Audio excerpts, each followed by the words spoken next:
1 number মিথ্যাবাদী। রাসূল সাল্লাল্লাহু আলাইহি সাল্লাম বলেছেন, মিথ্যা মানুষকে পাপের দিকে নিয়ে যায়, আর পাপ জাহান্নামের দিকে নিয়ে যায়। সহিহ বুখারী এবং সহিহ মুসলিম। 2 নাম্বার সুদখোর। মহান রাব্বুল আলামিন বলেছেন, যারা সুদ খায় তারা আল্লাহ ও তার রাসূলের পক্ষ থেকে যুদ্ধের ঘোষণা শুনে নাও। সূরা আল বাকারা আয়াত নাম্বার 279। 3 নাম্বার যাকাত না দেওয়া ধনবান। রাসূল সাল্লাল্লাহু আলাইহি সাল্লাম বলেছেন, যে ব্যক্তি যাকাত দেয় না তার সম্পদ কিয়ামতের দিন সাপ হয়ে তাকে ধ্বংসন করবে। সহিহ বুখারী। 4 নাম্বার অহংকারী। রাসূল সাল্লাল্লাহু আলাইহি সাল্লাম বলেছেন, যার অন্তরে অনুপরিমাণ অহংকার থাকবে সে জান্নাতে প্রবেশ করবে না। সহিহ মুসলিম। 5 নাম্বার জালেম শাসক। রাসূল সাল্লাল্লাহু আলাইহি সাল্লাম বলেছেন, সবচেয়ে কঠিন শাস্তি হবে অন্যায়কারী শাসকের। সহিহ বুখারী।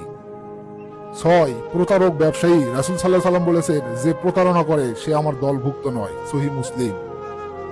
7 গীবতকারী। আল্লাহ বলেন, তোমাদের মধ্যে কেউ কি তার মৃত ভাইয়ের গোশত খেতে পছন্দ করবে? কুরআনুল কারীমের সূরা হুজুরাতের 12 নম্বর আয়াতে এটি আছে।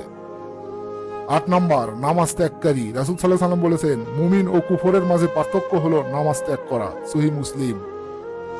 9 নাম্বার ঘুষ গ্রহণকারী এবং ঘুষদাতা। রাসূল সাল্লাল্লাহু আলাইহি সাল্লাম বলেছেন, ঘুষদাতা ও ঘুষ গ্রহীতা উভয়ের উপর আল্লাহর লানত। সুনানে আবু দাউদ। 10 নাম্বার মুনাফিক। আল্লাহ বলেন, নিশ্চয়ই মুনাফিকরা জাহান্নামের সর্বনিম্ন স্তরে থাকবে। সূরা নিসা আয়াত নম্বর 145। হে আল্লাহ, আমাদের সবাইকে তুমি এই 10টি খারাপ বৈশিষ্ট্য থেকে দূরে থাকার তৌফিক দান করো। আমিন। প্রিয় দর্শক মণ্ডলী, আমার নবীর ফরমান হলো, যে ব্যক্তি আমার হাদিস শুনলো এবং তা অন্যদের কাছে পৌঁছে দিল, আল্লাহ তাআলা তার মুখমণ্ডল সতেজ করে দিবেন ইনশাআল্লাহ।